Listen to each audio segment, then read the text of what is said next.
옆분들에게 인사들을 나누도록 하겠습니다. 네, 감사합니다.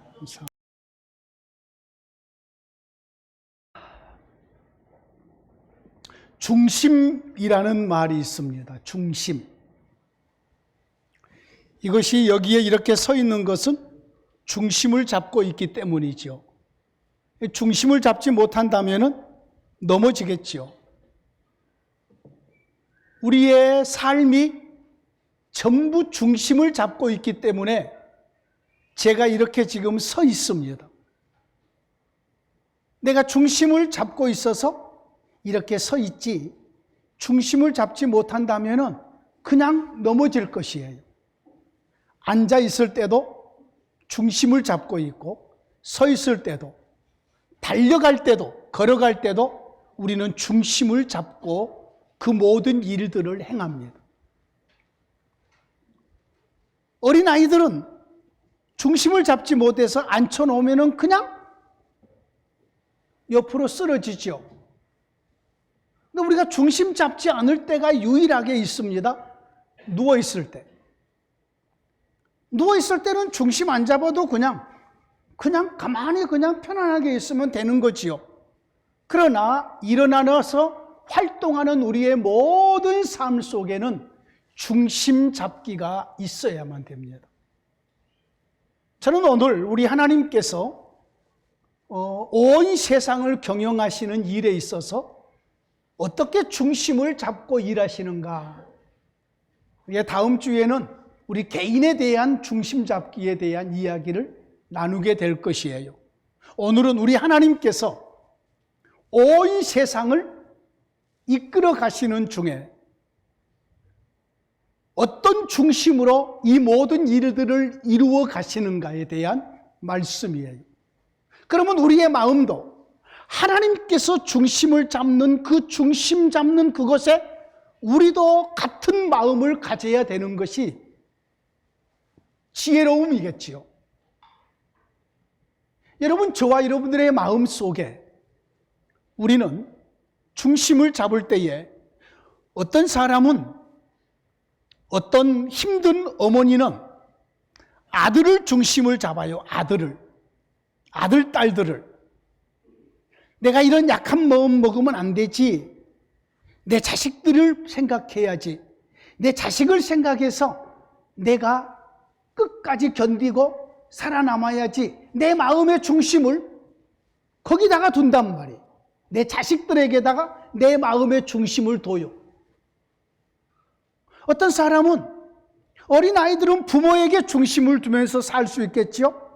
엄마가 나를 칭찬해 줄 때에 최고고, 아빠가 나를 인정해 줄 때에 최고고, 나는 엄마 아빠 없으면 못 살아. 나는 엄마 아빠의 마음의 중심을 엄마 아빠에게 두고 사는 우리 아이들이 있겠지요. 이제 조금 자라면은 사랑하는 남자에게, 남자친구, 여자친구에게 마음을 두고 그 중심으로 살겠지요. 여기서 내가 말하는 중심이라는 것은 나의 시간이, 나의 물질이, 나의 관심이 오로지 거기에 있다는 의미로 말씀을 드리는 거예요. 자, 그런데 사람에게 이렇게 중심을 두고 살다가 실망하는 경우들이 많습니다. 자식에게 중심을 두고 살았는데 자식이 병들어서 죽어버린다. 이태원의 축제에 갔다가 압사돼서 희생당해 버린단 말이에요.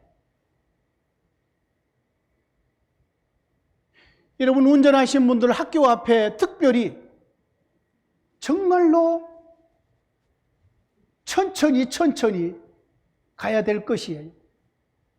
며칠 전에도 초등학생 남자아이가 버스에 치여서 학교 앞에서 죽은 일이 있었잖아요.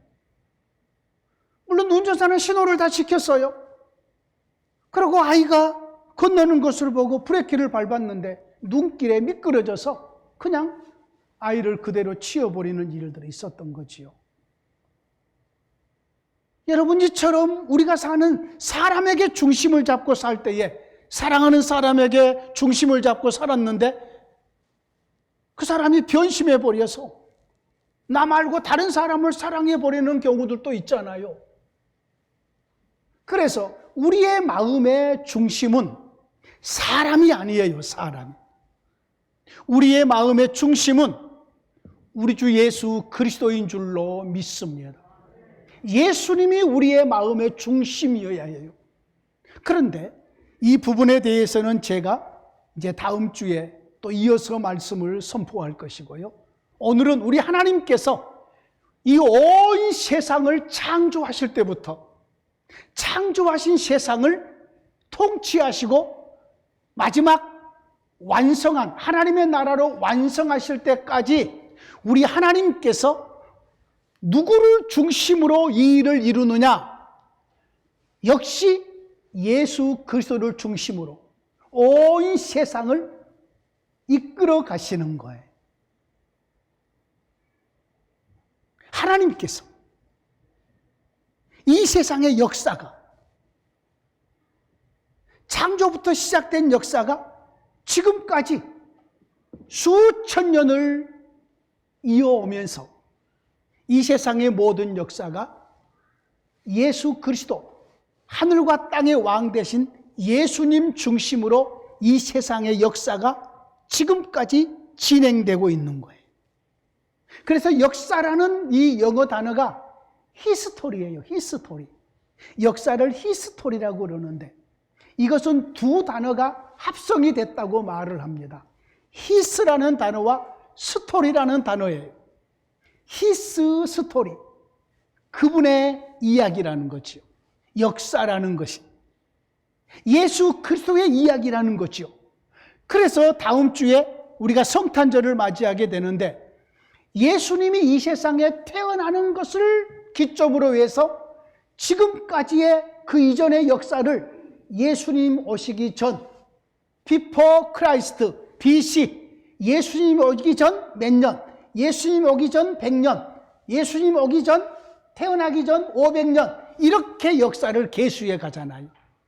그리고 예수님의 탄생으로 기점으로 해서 1년, 예수님 오신 이후로 1년, AD 아노 도미니 해가지고 예수님 오신 이후로 2022년, 예수님이 이 땅에 태어날 때부터 시작을 해서 2022년에 지금 우리가 살고 있는 거지요.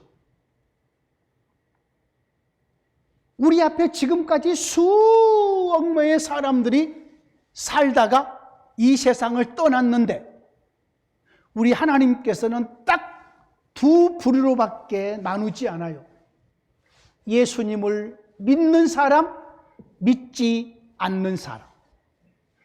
믿는 사람, 하나님의 자녀가 되고 죽은다 할지라도 천국으로 이끄시고, 믿지 않는 사람, 그가 아무리 똑똑하고 아무리 부자고 아무리 권세를 가진 누구라고 할지라도 그는 지옥으로 하나님께서 보내셨던 거지요.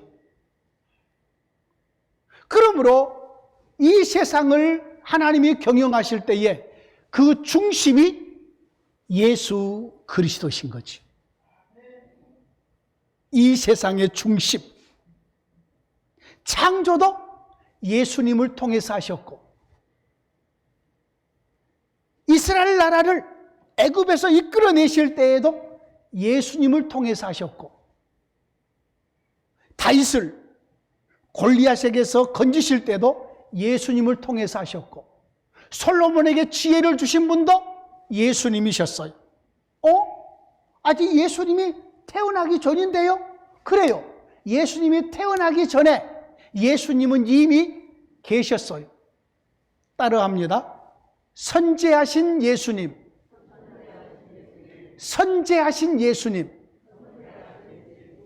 예수님이 우리와 같은 육체의 몸을 입고 오시기 이전에 예수님이 계셨는데 그 예수님을 가리켜서 선지하신 예수님이라고 신학적으로 표현을 해요. 그냥 예수님이 우리처럼 우리는 이전에 없었잖아요. 태어나기 이전에는 없었잖아요. 우리의 엄마의 태에서부터 우리는 시작이 된 사람들이잖아요. 그 이전에는 없었다고요. 근데 예수님은 그 이전부터, 이 세상이 만들어지기 전부터 우리 예수님은 계셨거든요. 그분이 드디어 우리와 같은 몸을 입고 이 세상에 오신 분이시거든요. 자, 오늘 우리의 본문을 먼저 이제 살펴보지요.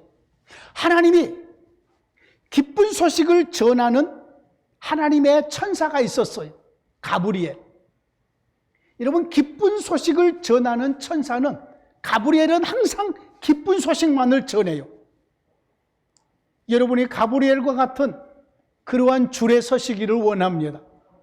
남에게 기쁜 소식만을 전해야지, 남에게 고통스러운 소식을 전하는 자들은 별로예요, 별로. 기쁜 소식을 전하는 자들로 살아야지요. 이 가브리엘이 먼저 세례 요한의 아버지 사가랴에게 가서 세례 요한의 탄생을 알려줬어요. 거기도 아들이 없었거든요. 그리고 나서는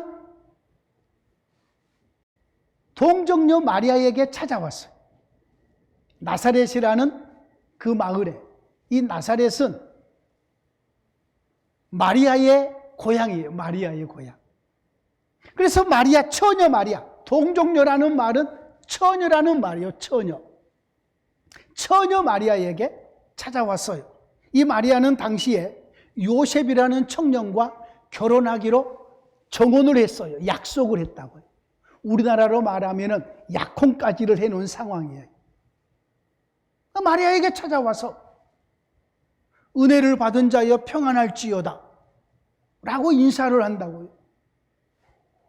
내가 무슨 하나님의 은혜를 입었다고요? 왜 나에게 이런 인사를 하지요? 마음속에 생각만 하고 있는데 이 가브리엘 천사가 엄청난 이야기를 해주는 거지요. 우리의 본문 속에 30절 말씀에 천사가 이르되 마리아여 무서워하지 말라. 내가 하나님의 은혜를 입었느니라. 보라, 내가 잉태하여 아들을 낳으리니 그 이름을 예수라 하라. 임신할 거라는 거예요. 아직 결혼도 안 했는데 임신해서 아들을 낳을 거라는 거예요. 그리고 이름까지를 알려줘요. 그 아들의 이름을 예수라 하라. 여러분, 예수라는 이름은 구원자라는 말이에요. 다른 사람의 고통에서 구원해 준다는 이름이 예수라는 말이에요. 구약 성경에 여러분 여호수아 있죠. 여호수아. 여호수아라는 이 말이 예수라는 같은 뜻이에요. 여호수아는 히브리 말이고 예수는 헬라 말이에요. 의미 좀 다르겠죠? 같은 이름이에요. 여호수아, 예수아, 여수아, 여수아, 예수 같은 뜻이잖아요. 그렇잖아요. 히브리 언어와 헬라어의 의미 조금 다르지만 구원자라는 의미를 가진 거예요. 그런데 지금 처녀가 임신하여 아기를 낳을 거라는 것도 엄청난 이야기인데 이것은 마리아 개인에게 엄청난 이야기고, 그런데 그 다음에 놀라운 이야기를 해줘요. 여러분 32절, 33절 말씀을 여러분이 빨갛게 표시를 해 놓으시고 거기를 여러분이 눈여겨 살피셔야 돼요. 오늘 말씀이 이 중심으로 할 것이기요, 앞으로 여러분이 믿음 생활할 때 정말 중요한 부분이기 때문이에요. 32절, 33절 같이 읽어봅니다. 시작. 그가 큰 자가 되고 지극히 높으신 이의 아들이라 일컬어질 것이요 주 하나님께서 그 조상 다윗의 왕위를 그에게 주시리니 영원히 야곱의 집을 왕으로 다스리실 것이며 그 나라가 무궁하리라. 아멘. 여러분, 이 내용의 말씀이 어마어마한 내용이에요. 앞에 마리아에게 너가 하나님의 은혜를 입어서 잉태해서 아들을 낳을 텐데 이름을 예수라 하라. 이것은 마리아 개인에게는 엄청난 이야기인데, 여자니까, 결혼할 거니까 애는 낳을 것이고 이름을 예수라 하라.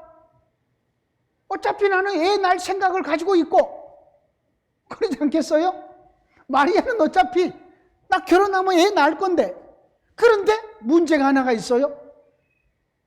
아직 결혼하기 전에 애를 낳을 거라는 거예요.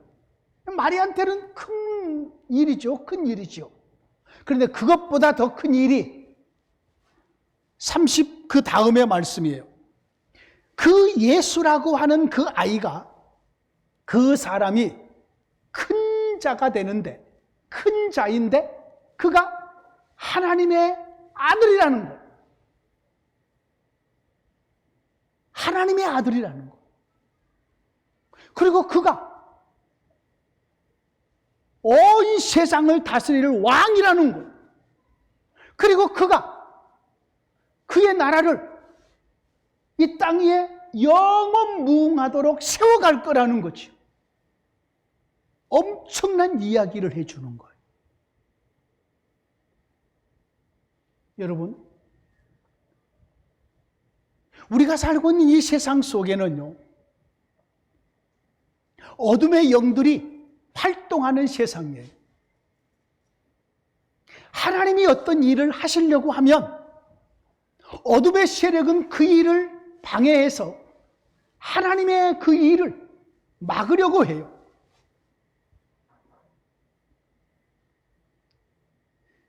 우리가 사는 세상은 그래요. 처음부터 그랬어요.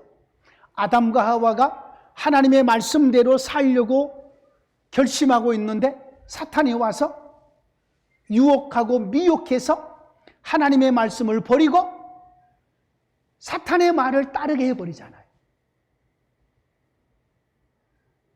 예수님이 하나님의 아들이 오셔서 다윗과 같은 왕위를 가지고 온 세상을 통치하는 왕으로 일하실 거다. 그러면은 예수님이 행하시는 일을 방해하는 세력이 많이 있지 않겠어요? 자, 그러므로 앞으로 이 일이 이루어지는 과정 속에서 엄청난 일들이 일어날 것이에요. 엄청난 일들이. 그런데도 여기서 놀라운 것은, 첫 번째로 놀라운 것은 하나님께서 사람의 몸을 입고 태어날 거라는 거죠. 태어날 그 아이는 부정모혈, 남자와 여자와 연합해서 태어난 아이가 아니라, 결혼해서 태어난 아이가 아니라 하나님의 성령이 너희에게 함께 하셔서 동정녀 마리아가 하나님의 영으로 하나님의 아이를 하나님의 은혜로 잉태하게 될 거라는, 이 태어난 이 아이의 이름은 예수인데, 구원자인데, 이가 위대한 자이고 그리고 하나님의 아들이라는 거지요. 즉 쉽게 말하면 하나님이 마리아 너의 몸을 통해서 이 세상에 사람의 모습으로 오실 거라는 말인 거지. 마리아는 이걸 아는 거지요. 여러분, 이 세상에 역사가 시작된 이래로, 역사라는 것은 시간의 연속이잖아요. 이 세상을 창조할 때 그때부터 역사가 시간이 딱 시작이 되고 그때부터 역사가 진행이 된 거잖아요. 그때로부터 예수님이 탄생할 때까지, 그리고 지금까지 가장 큰 기적은, 가장 큰 사건은 하나님이 사람의 몸을 입고 이 세상에 태어난 일이에요. 이거보다 더 큰 일은 없어요. 성도들이 이 부분에 대해서 잘 이해가 짧아요. 그런데 여러분, 세상을 창조하신 하나님이 피조물의 모습으로, 사람은 죄인이었어요. 죄인의 모습으로 이 세상에 태어난다? 이것처럼 큰 일은 없어요. 말할 수 없는 큰 일이에요, 이 일은. 정말로 놀라운 일인 거지요. 하나님이 사람의 몸을 입었다? 하나님이 죄인의 모습으로 이 세상에 오셨다? 하나님이 피조물의 세상 속에, 여러분 구약 성경을 이렇게 보면은 하나님은 영이셔서 안 보이셔요. 그리고 하나님께서 가끔 사람의 모습을 입고 잠깐 나타나셨는데 그러다가 없어져 버려요. 예? 사람의 모습으로 나타나긴 하셨다가 없어져요. 그리고 그 하나님을 본 사람들은 나는 이제 죽었다 그러면서 막 그냥 마노아 삼손의 아버지처럼 막 근심 걱정을 해요. 그런데 그 하나님이 우리와 똑같은 몸을 입고 이 세상에 태어나는 사건이 예수님이 이 세상에 오시는 일이에요. 그러면 왜 예수님이 꼭 하나님이 우리와 같은 몸을 입고 이 세상에 오셔야만 했던가? 세 가지 이유가 있어요. 세 가지 이유. 꼭 기억하셔야 돼요. 이 세 가지는. 왜 하나님이 사람의 몸을 입고 이 세상에 오셔야만 했던가? 첫 번째로, 죄인들을 구원해 주시기 위해서는 죄 없는 사람이 태어나야 돼요. 죄인을 구원해 주기 위해서는. 어떤 사람이 마음이 좋아서 내가 다른 사람의 죄를 위해서 내가 대신해서 죽어주겠어. 죄의 값은 사망이거든요. 내가 대신 벌을 받아주겠어. 그러면 너는 너의 죄 때문에 너가 죽는 거야. 모든 사람이 다 죄인이니까. 그런데 한 아기가 태어났는데 죄 없이 태어나는 아기가 태어난 거지요. 바로 그분이 예수님인 거지요. 죄 없이 태어나는 분은 하나님의 아들로 태어나야지만이, 하나님이 사람의 몸을 입고 오셔야지만이 죄 없는 몸이 되신 거예요. 그러므로 죄 없는 예수님이 이 땅에 오셔서 죄인된 우리 모두의 죄를 위해서 대신 형벌을 받으시려면 꼭 하나님이 우리와 같은 몸을 입고 죄 없이 태어나셔야 돼요. 두 번째로, 첫 번째는 죄 없는 몸으로 태어나셔야만 우리의 구원자가 될 수 있는데, 그러려면 하나님이 친히 우리의 몸을 입고 오셔야 됐다. 두 번째로는 첫사람이 죄를 범할 때에 몸을 가지고 있을 때에 죄를 범했어요. 육체를 가지고 있는 육체 안에서 죄를 범했기 때문에 우리의 죄를 용서해, 우리의 죄를 처리해 주러 오신 분도 우리와 같은 육체 가운데서 육체를 입고 죄 문제를 처리해야 돼요. 이게 육체를 입고 오시는 두 번째 이유예요. 첫 번째는 죄 없는 모습으로 오시려면 반드시 하나님이 사람의 몸을 입고 오셔야만 죄가 없고, 두 번째로는 죄의 몸에서 죄를 범했기 때문에 죄의 몸을 입고 오셔서 죄 문제를 처리해야 되기 때문에. 다음에 세 번째로는 우리와 같은 몸으로 오셔야지만이 우리의 형제가 될 수 있어요. 우리의 대표자가 될 수 있는, 성경은 대표자적인 언어거든요. 그러므로 우리와 같은 몸을 입고 오셔야지만이 우리의 대표자가 될 수 있는 거지요. 우리의 대표자가 돼야지만이 우리가 예수 그리스도와 함께 연합이 되어서 하나님의 아들, 딸로 인쳐지는 거지요. 그러므로 이 세 가지 이유 때문에 하나님은 반드시 우리와 같은 몸을 입고 이 세상에 오셔야만 우리를 구원하실 수 있었던 거예요. 이렇게 오신 그분의 이름이 뭐라고요? 예수. 예수. 구원자. 어떤 구원이요? 자기 백성을 죄 속에서 구원해 주시는 거죠. 죄 속에서.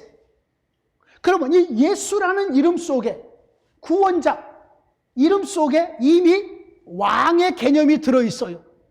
자기 백성의 왕이니까 왕의 백성들을 죄 가운데서 구원해 줄 거라는 의미가 담겨 있거든요. 그런데 그 다음에 큰 자래요. 이 예수가 큰 자래요. 큰 자라는 말은, 여기서 큰 자라는 말은 위대하다는 말이에요.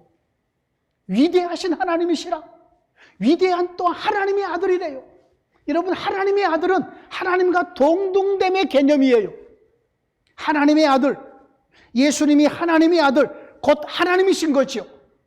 하나님이 이 세상에 오셨는데 이 하나님을 가리켜서 오늘 본문에 예수님에게 왕위를 주겠대요. 왕위를. 그 왕위가 어떤 나라의 왕인가? 하나님의 나라의 왕위를 준다는 것. 이제부터 제가 설교할 것이 바로 이 부분이에요.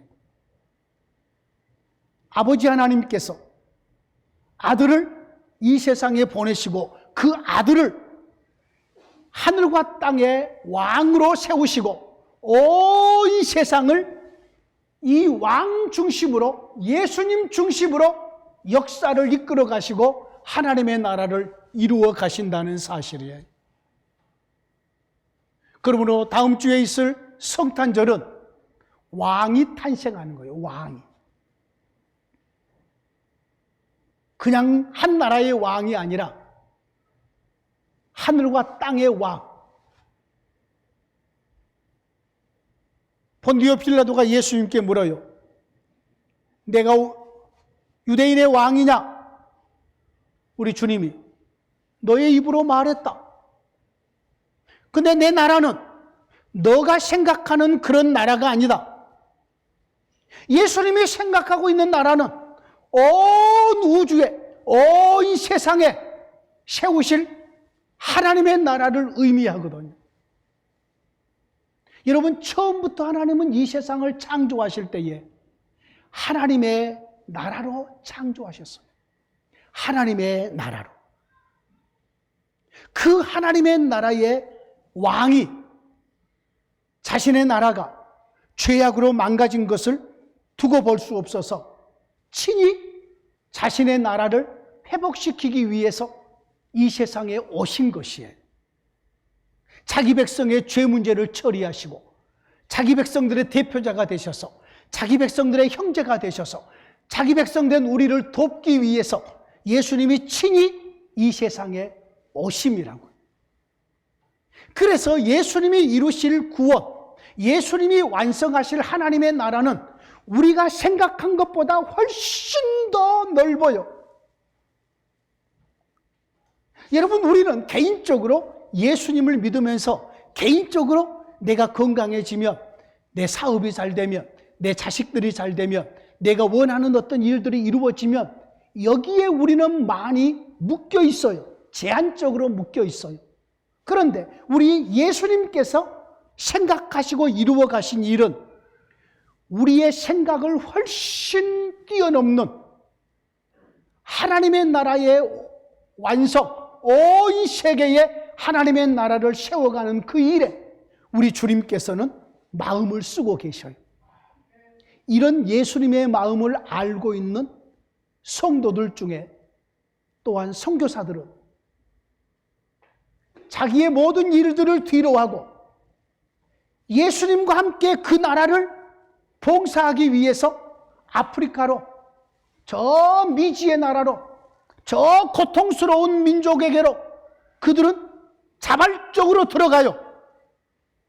예수님과 함께 하나님의 일들을 이루시려고.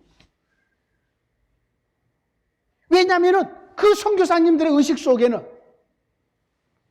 하나님께서 예수 그리스도를 통해서 온 세상을, 역사를 경영하고 계심을 알고 있기 때문에 내가 중심이 아니라, 내가 중심이 되면 나만 배부르면 되고 내 등만 따뜻하면 되고 나만 편하면 되고 나의 노후만 잘 되면 끝이에요. 내가 중심이 되면. 그런데 예수님이 중심이 되면은 예수님이 기뻐하는 것이 무엇일까? 예수님이 이루시려고 하는 일이 무엇일까? 예수님께서 행하시려고 하는 일이 무엇일까? 여기에 관심을 가지고 이를 위해서 기도하고, 이를 위해서 돈을 벌고, 이를 위해서 우리의 은사가, 모든 재능이 그렇게 위해서 쓰여지기를 소망하는 거지요. 사랑하는 성도님들이시, 오늘 우리 주님께서 왕위를 가지고 그의 나라를 이루어 가시는데 그 나라가 무궁하리라고 말씀을 해요. 여러분 32절 주 하나님께서, 그 다음부터 보십시오. 주 하나님께서 그 조상 다윗의 왕위를 그에게 주시리니 영원히 야곱의 집을 왕으로 다스리실 것이며 그 나라가 무궁하리라. 예수님이 다스리시는 나라가 무궁할 거라는 거예요. 그러면 예수님이 다스리는 나라가 어디가 있는가? 지금 예수님을 믿는 저와 여러분들은 전부 예수님의 나라, 하나님의 나라의 백성들이에요. 백성들. 하나님의 나라의 백성들이라고. 우리 모두는 다. 자, 중국으로 한번 가보죠. 중국에서 태어나서 중국의 국적을 가지고 살아가는 사람에게 물어보지요. 당신은 어느 나라 사람입니까? 나는 중국 사람입니다. 그 사람 중에 누구도 나는 한국 사람입니다라고 말할 사람은 한 사람도 없어요. 전부 중국 사람이라고 말하겠죠. 그런데 중국에서 태어나서 중국의 시민권을 가지고, 중국의 모든 것을 가지고 살아간 예수 믿는 사람에게 당신은 중국 사람이기도 하지만 당신은 하나님의 나라 사람입니까? 하나님의 나라 백성입니까? 물어보면은 예, 나는 하나님의 나라 백성입니다. 러시아에 살고 있는 사람, 러시아에 태어나서 러시아의 국적을 가진 사람이 예수님을 믿었어요? 그가 예수 믿기 전에는 나는 처음부터 마지막까지 러시아 사람, 그런데 예수님을 믿은 다음부터 나는 러시아 사람이기도 하지만 나는 하나님의 나라의 백성, 이렇게 고백한다고. 우리도 마찬가지잖아요. 한국에서 태어났어요? 한국 백성이에요? 주민등록증 다 가지고 있어요? 국적이 한국이에요? 그런데 예수를 믿었어요? 누가 나에게 물어보면 그래, 나 맞아요. 한국에서 태어난 한국 사람이에요. 그런데 나는 하나님의 나라의 백성이에요. 나는 하나님의 나라에 속한 하나님의 자녀이고 하나님의 백성입니다. 자, 그렇다면 하나님의 나라는 전 세계 모든 나라에 그 백성들이 분포되어 있는 거지요. 이 세상 나라는 무너져도 하나님의 나라는 무너지지 않아요. 그리고 우리는 윤석열 대통령의 뜻을, 통치를 받아서 살고 있는 것이 아니라 우리는, 예수 믿는 우리는 우리 왕 예수 그리스도, 그 예수님을 믿고 그분의 통치를 따라서 살고 있는 줄로 믿습니다. 여러분, 저와 여러분들이 지금 하나님의 나라 백성이고 예수님이 오셔서 그의 나라를 시작하셨고, 그리고 우리가 그 나라의 백성이 됐어요. 그리고 이 세상은 예수 그리스도 중심으로 이 세상이 운영되고 있어요. 이걸 우리는 꼭 기억하셔야 돼요. 우리의 자식들, 예수님과 멀리 떨어져서 예수님과 무관하게 예배하지 않고 예수님과 무관하게 아무리 그 아이가 똑똑하고 좋은 대학을 나오고 좋은 직장을 다녀도 그의 인생은 별 볼 일 없게 돼요. 우리가 생각할 때 별 볼 일이 없는 것이 아니라 하나님께서 돕지 않아 버리시니까. 왜요? 이 세상의 모든 것은 예수 그리스도 중심으로 운영되고 있기 때문이거든. 역사가 그러고 이 세상의 섭리하심이 그래요. 우리의 개인에 대한 모든 것들도 예수 그리스도 중심으로 우리의 모든 것들이 이루어지고 있어요. 어느 것 하나 예수님을 떠나서 생각할 수가 없어요. 이 세상에 우리가 살고 있는 모든 일들만 그러는 것이 아니라 여러분, 저와 여러분들의 삶 속에 일어나는 모든 일들만 그런 것이 아니에요. 우리가 죽음을 맞이했다고 죽음. 우리가 죽음을 맞이했다고 생각해 봐요. 우리가 죽음을 맞이했어요? 그러면은 누구를 의지하겠어요? 내가 전에 권력을 가지고 있는 권력? 내가 은행에 쌓아놓는 돈? 친구들? 아무도 내가 의지할 것이 없어요. 나를 심판하실 분, 나에게 생명을 주시고 나에게 영광스러운 천국으로 이끌어 주실 분은 오직 예수 그리스도 뿐이시거든요. 그러므로 사랑하는 성도님들이시, 이 세상 역사가 예수 그리스도를 중심으로 시작이 되었고 예수 그리스도를 중심으로 역사가 진행이 되고 예수 그리스도를 중심으로 마지막에 이 역사가 마무리될 것을 꼭 기억하시기를 원합니다.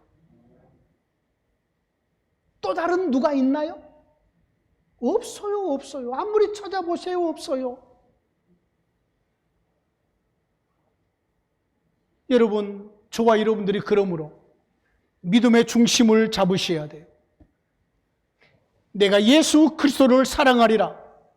예수 그리스도 중심으로 나의 삶을 살리라. 내가 아무리 내 개인적인 일로 바쁘고 어떤 나에게 큰 일이 벌어져도 나는 예수님을 찾아가서 붙잡으리라. 나는 예수님 중심으로 내 인생을 살리라. 이 결심을 분명하게 하셔야 돼요. 우리의 자녀들에게도 너가 아무리 잘났다고 해도 예수 그리스도가 너에게 생명을 주셨고 예수 그리스도가 너의 평생을 주장하고 있단다. 예수님 중심으로 살기를 원한다. 이제 다음 주에 우리의 개인적인 부분들로 좀 더 깊이 있게 말씀을 나누게 될 것이에요. 우리의 개인의 삶 속에 예수 그리스도를 중심으로 우리가 어떻게 살아야 되는지를 오늘은 큰 부분을 살폈어요.